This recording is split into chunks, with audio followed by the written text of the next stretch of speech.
सर्दियों में प्रेमी को घर बुलाना महंगा पड़ा। आगरा उत्तर प्रदेश की सच्ची घटना। नमस्कार दोस्तों, मैं शिवा। अगर आप हमारे YouTube चैनल पर पहली बार आए हैं तो हमारे YouTube चैनल को सब्सक्राइब जरूर करें। चलिए वीडियो को शुरू करते हैं। बेटी की हत्या करके अशोक सिंह ने आरोप उसके प्रेमी के सिर मढ़ दिया, लेकिन पुलिस पूछताछ में प्रेमी ने जो कहानी सुनाई उससे पुलिस ही नहीं गांव वाले भी हैरान रह गए।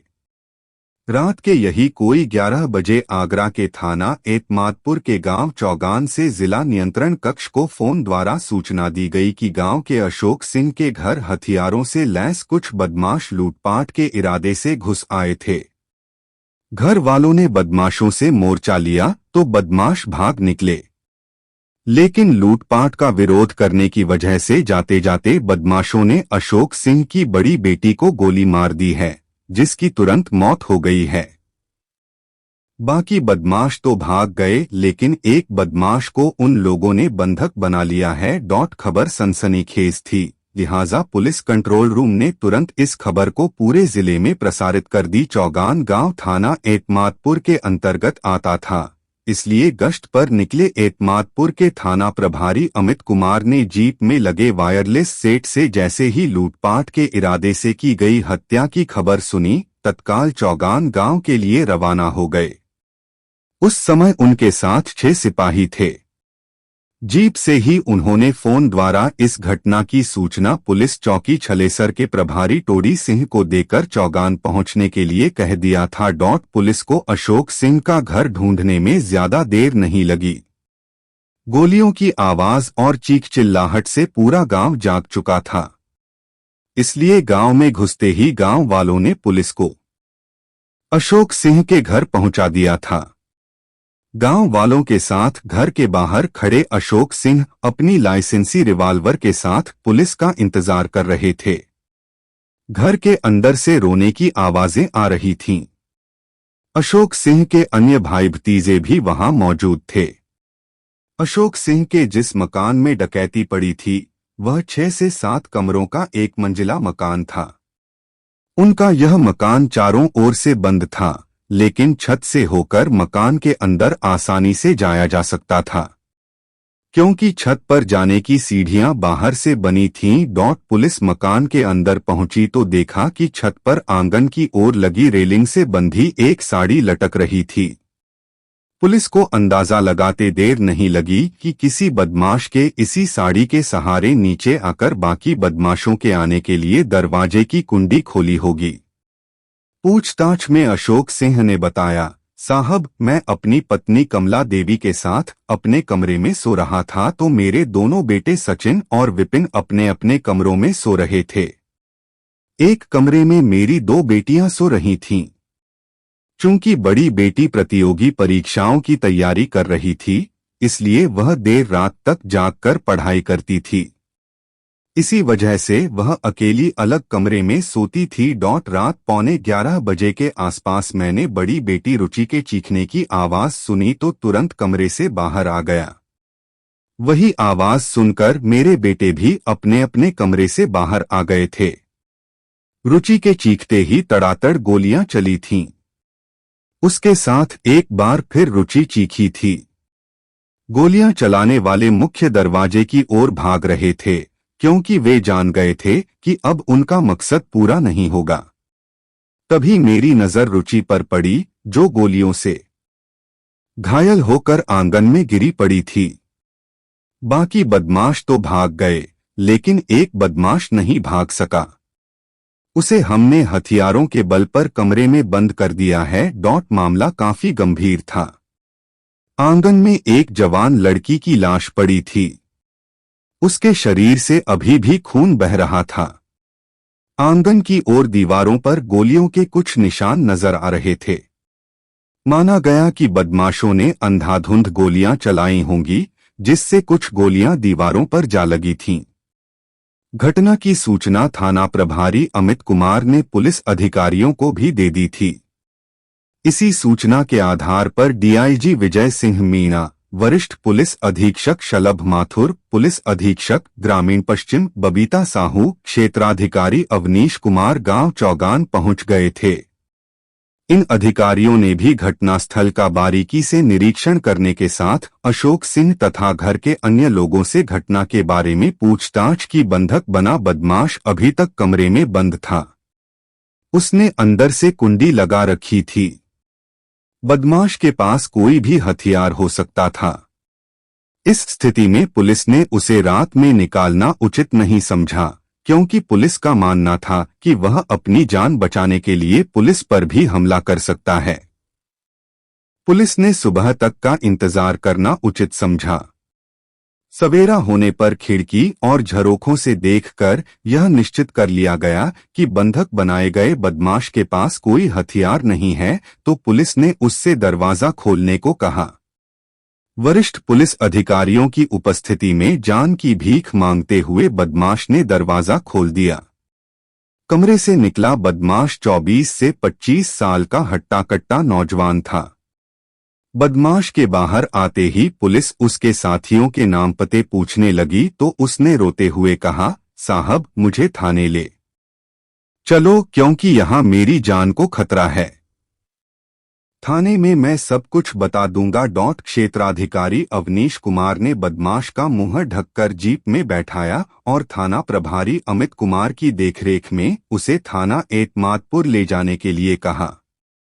इसके बाद अधिकारियों की देखरेख में चौकी प्रभारी टोडी सिंह ने घटनास्थल की कार्रवाई निपटाकर बदमाशों की गोली का शिकार अशोक सिंह की बेटी रुचि की लाश को पोस्टमार्टम के लिए आगरा के एसएम मेडिकल कॉलेज भिजवा दिया। पुलिस ने घटनास्थल से कारतूसों के खोखे भी कब्जे में ले लिए थे। इसके बाद वरिष्ठ पुलिस अधीक्षक शलभ माथुर सहयोगियों के साथ चलने लगे तो उन्होंने अशोक सिंह से थाने चलकर रिपोर्ट लिखवाने को कहा।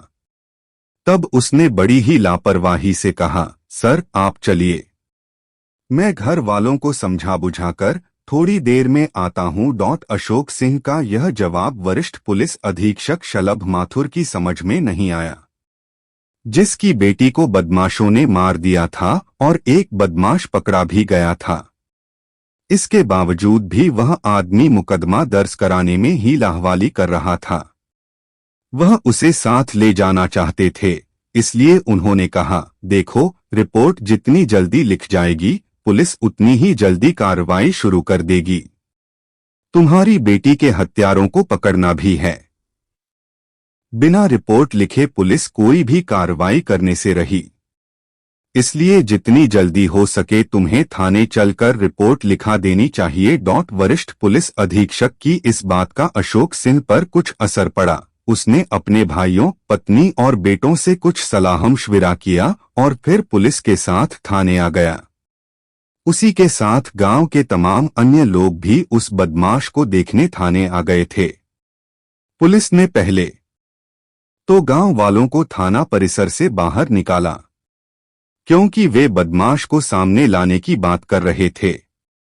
साथ ही वे यह भी कह रहे थे कि जल्दी रिपोर्ट लिखकर अशोक सिंह को जाने दो। गांव वालों को बाहर निकालकर वरिष्ठ पुलिस अधीक्षक शलभ माथुर की उपस्थिति में पकड़े गए बदमाश से उसके साथियों के बारे में पूछा गया तो उसने जो बताया उसे सुनकर पुलिस दंग रह गई। पता चला पकड़ा गया युवक बदमाश नहीं, उसी गांव का रहने वाला शेर सिंह था। उसने पुलिस को जो बताया था उसके अनुसार सारा मामला ही पलट गया था। उसके बताए अनुसार रुचि की हत्या का मुकदमा बदमाशों के बजाय उसके पिता अशोक सिंह सिकरवार तथा उनके बेटों के खिलाफ दर्ज करके अशोक सिंह को उसी समय गिरफ्तार कर लिया गया था। जब इस बात की जानकारी थाने आए गांव वालों को हुई तो वे भी हैरान रह गए, क्योंकि अभी तक उन्हें ही पता नहीं था कि पकड़ा गया बदमाश कौन था और अशोक सिंह के घर में उस रात क्या हुआ था। दरअसल पुलिस ने कमरे में बंद शेर सिंह को जब बाहर निकाला था तो उसके मुंह को ढक दिया था, इसलिए गांव वाले उस समय उसे देख नहीं पाए थे। सच्चाई का पता चलने पर पूरा गांव हैरान रह गया था। आइए अब जानते हैं कि उस रात ऐसा क्या हुआ था कि पुलिस वाले ही नहीं, अशोक सिंह सिकरवार के समर्थन में आए लोग भी हैरान थे। बंधक बनाए गए बदमाश यानी शेर सिंह ने पुलिस को जो बताया था उसके अनुसार यह घटना कुछ इस प्रकार थी। उत्तर प्रदेश की ताजनगरी आगरा से यही कोई 30 किलोमीटर दूरी पर बसा है गांव चौगान। ठाकुर बाहुल्य इस गांव के किसान, जिनके पास अपने खुद के खेत थे, यमुना एक्सप्रेसवे का निर्माण होने से उनमें से कुछ करोड़पति बन गए हैं। इसकी वजह यह है कि 165 किलोमीटर लंबा यमुना एक्सप्रेसवे, जो आगरा से ग्रेटर नोएडा तक बना है, में जिन गांवों की जमीनों का अधिग्रहण किया गया था, उन्हीं गांवों में एक चौगान भी था। यमुना एक्सप्रेसवे के लिए किसानों की जमीन का अधिग्रहण किया जाने लगा था तो किसानों ने मिलने वाले मुआवजे के खिलाफ आंदोलन छेड़ दिया था। परिणामस्वरूप उन्हें मुहमांगा मुआवजा मिला था, जिससे जिन किसानों की ज्यादा जमीनें गईं वे रातों रात करोड़पति बन गए। ऐसे ही लोगों में चौगान गांव के भी दो परिवार थे। उनमें से एक था ठाकुर रामदयाल सिंह सिकरवार का परिवार तो दूसरा था अमर सिंह का। अमर सिंह की लगभग 20 साल पहले मौत हो चुकी थी। वर्तमान में उसके 4 बेटे थे जो करोड़पति बन गए थे। वैसे तो अशोक सिंह और अमर सिंह के घरों के बीच मात्र 100 कदम की दूरी रही होगी, लेकिन उनके बीच कोई आपसी सामंजस्य नहीं था। इसकी वजह यह थी कि रामदयाल सिंह सिकरवार जहां ठाकुर थे, वहीं अमर सिंह दलित। शायद इसीलिए दोनों परिवार रहते भले ही आसपास थे, लेकिन उनमें दुआ सलाम तक नहीं थी। अमर सिंह अपने पीछे 4 बेटों और 2 बेटियों का भरा पूरा परिवार छोड़ गया था। उसके बेटों में शेर सिंह सबसे छोटा था। पढ़ाई में तो वह ठीक ठाक था ही, खेलकूद में भी अव्वल था। वह क्रिकेट बहुत अच्छा खेलता था, इसीलिए कॉलेज की क्रिकेट टीम का वह कप्तान था। जिस विमला देवी इंटर कॉलेज में वह पढ़ता था, उसी कॉलेज में उसके पड़ोस में रहने वाले अशोक सिंह सिकरवार की बेटी रुचि उर्फ रश्मि भी पढ़ती थी। उसे भी खेलकूद में रुचि थी, इसलिए वह भी स्कूल के खेलों में भाग लेती रहती थी। भले ही रुचि और शेर सिंह के परिवारों में कोई सामंजस्य नहीं था, लेकिन एक ही कॉलेज में पढ़ने की वजह से शेर सिंह और रुचि में पटने लगी थी।